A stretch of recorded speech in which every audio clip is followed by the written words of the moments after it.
ready for action. I'm Brian Moore, and this is Focus NNS.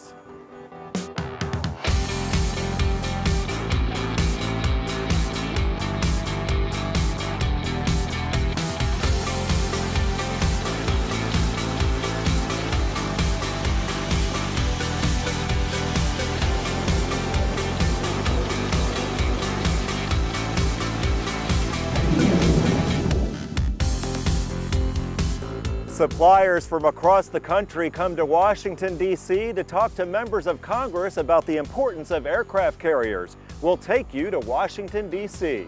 Plus, the opportunities are endless at Newport News Shipbuilding. We'll show you how we're getting the word out to the workforce. And it's a first for the Apprentice School. Meet the woman making her mark in athletics.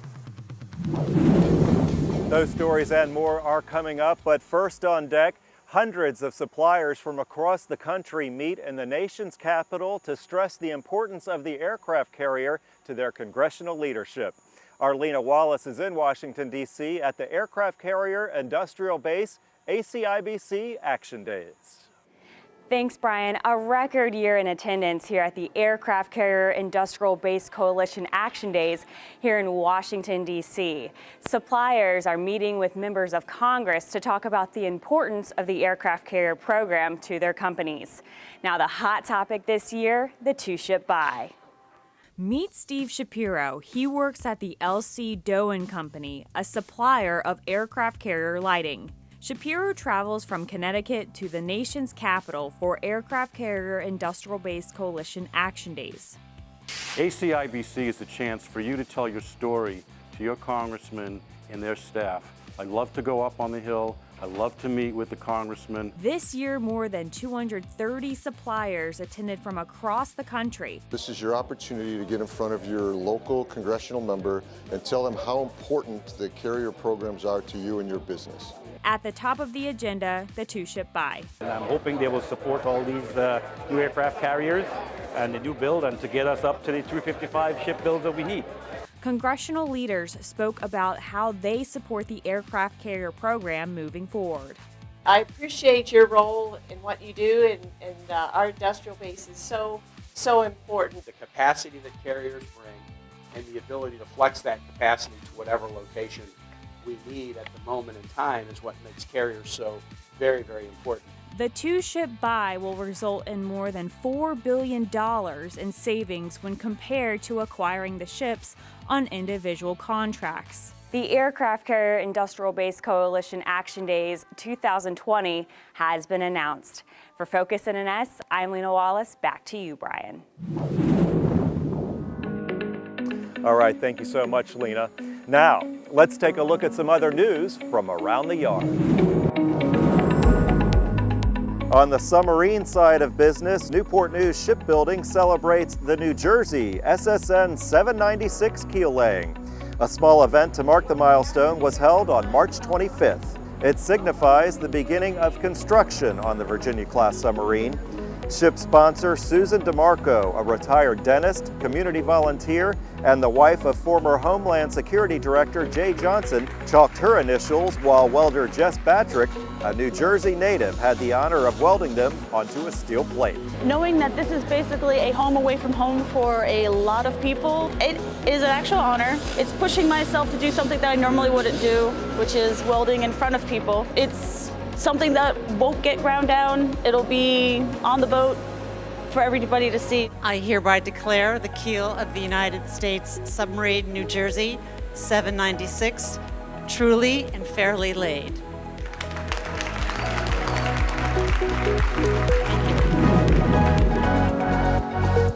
Turning now to another ceremony, this time on the USS George Washington, CVN 73. Shipbuilders and the U.S. Navy celebrated the installation of the main mast. USS George Washington is ready to carry on the mantle of representing the Navy as only General George Washington could have imagined it. USS George Washington is a great national asset that, thanks to all of your hard work, will continue to serve our country as a symbol of American strength, pride, and diplomacy anywhere she is needed. The mast-stepping ceremony recognizes a custom of placing a coin underneath the ship's mast to bring good fortune. A time capsule attached to a metal plate will later be welded under the mast. The Newport News Shipbuilding Apprentice School is honored with a resolution celebrating its 100th year. Shipbuilders were on hand in February as the General Assembly recognized the centennial, which is being celebrated this year. Shipbuilders also showcased the Mobile Experience MX trailer for delegates to tour. It's exciting to be a face of the shipyard out here that's able to showcase the new technology and really demonstrate what our great people are doing back at Newport News and bring that technology for them to see and touch and feel and share in those experiences. You can learn more about the Apprentice School Centennial Celebration on the Newport News Shipbuilding website, including congratulatory messages from people across the state. Newport News Shipbuilding provides more than just great career opportunities. An expo was held on March 19th to tell shipbuilders more about the resources and benefits the company provides. The event was a joint effort involving NNS engagement and inclusion and diversity champions. It included information about training, volunteering, employee resource groups, and parking initiatives. There are a lot of them that I wasn't even aware of, especially the leadership training and the mentoring program, so that's stuff I'm really interested in. It definitely sets the company apart. I think to have this many benefits, it's just being knowledgeable about what's out there to be offered, and also just having the support from your management in order to do stuff like this. And that event was held in 3 sessions to accommodate shipbuilders on all shifts. Well, she's the first female wrestler at the Apprentice School, and she's making quite a name for herself.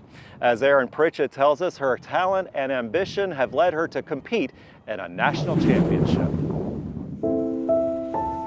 I actually have not been like this my whole life. Like, if you ask my parents growing up, I was painfully shy, and my parents thought I'd never leave home. And I'm from Arizona, so I came to Virginia because I was afraid of new experiences and I didn't want to be anymore. So now I'm kind of driven by the things that I'm afraid of.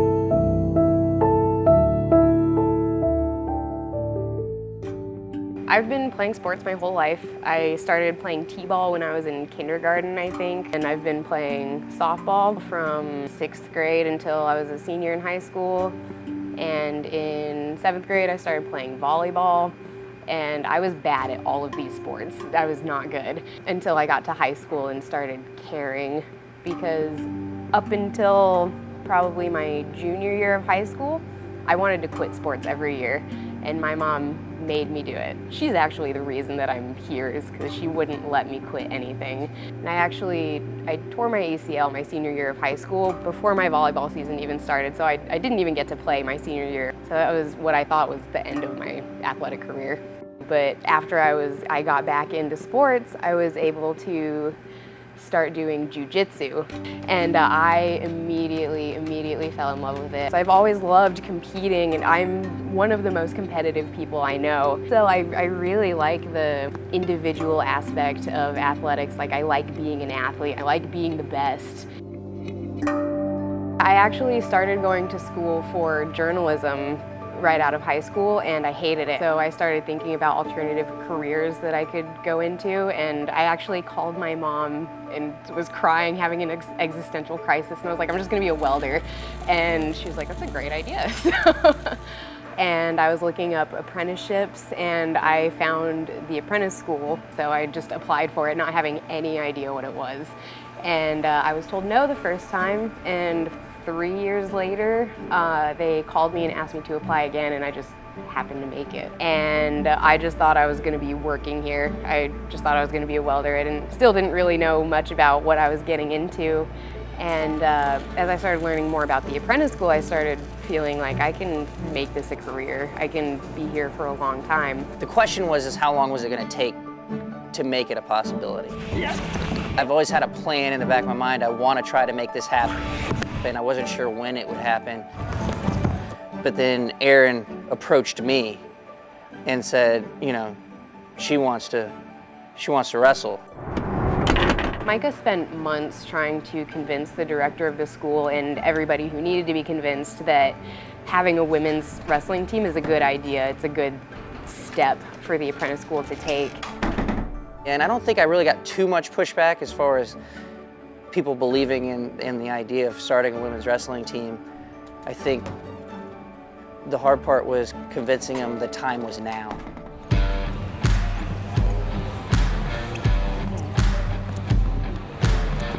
I love that. I get to be 3 different people.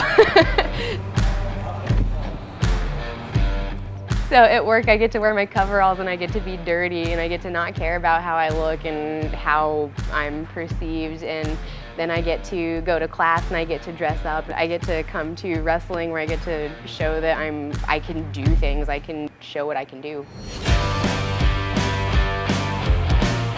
I thought this would be a great opportunity, and it has. And she honestly has learned quicker than any male that I've ever coached. Erin's probably the hardest working person on the team. A big thing that they preach in the yard is diversity, you know, making sure everyone feels that they're part of a big team. And I think just goes to show that we're becoming more diverse by the minute and by the person. Everyone that comes in is going to be accepted just as family. I don't like this whole thing about her being labeled a woman wrestler, you know. She's just a wrestler to me. She's just another person. She's just another teammate. She's another workout partner. She's another person that's in here grinding with all of us, and I appreciate it. She's already put us on the map. She went from an unknown person, unranked, and she's at the point now where people know she's coming. She's the #1 ranked girl. She's a coachable athlete, and she learns so quick. So it's going to be easy for her to shine. I can't take much credit. She just makes my job that easy, and I'm just glad to be a part of it. It's huge for women in general. Like I'm a strong believer that women have every equal opportunities. We just have to take advantage of them now. Like we can't talk about not having what we want anymore. We just have to do it. We have to take it. Nice. And so for me to be taking the opportunity to be a welder and taking the opportunity to be a wrestler, I'm lucky that the opportunity was given to me, but I feel like I'm doing my part for women everywhere just by taking these opportunities. Good job today, guys. Hard work on me, hard work on 3. 1, 2, 3! And all that hard work definitely paid off, as Erin Aragon placed 2nd in her weight class at the National Collegiate Wrestling Association's National Championship in Texas. And her male teammates did just as well, placing 2nd overall.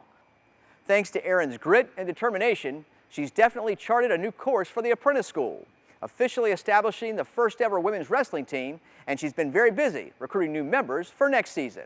For Focus NNS, I'm Aaron Pritchett. Back to you, Brian. All right, thanks a lot. Great story, and I'm sure we'll be hearing a lot more from Erin. Well, that's going to do it for this edition of Focus NNS. Remember, don't miss out on timely news and information. Download our free app, NNS To Go.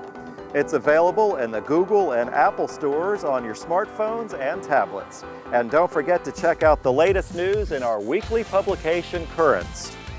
And remember, Focus NNS is available on numerous stations throughout the state of Virginia. Make sure to check them out. That's going to do it for this edition. Thanks so much for watching. I'm Brian Moore.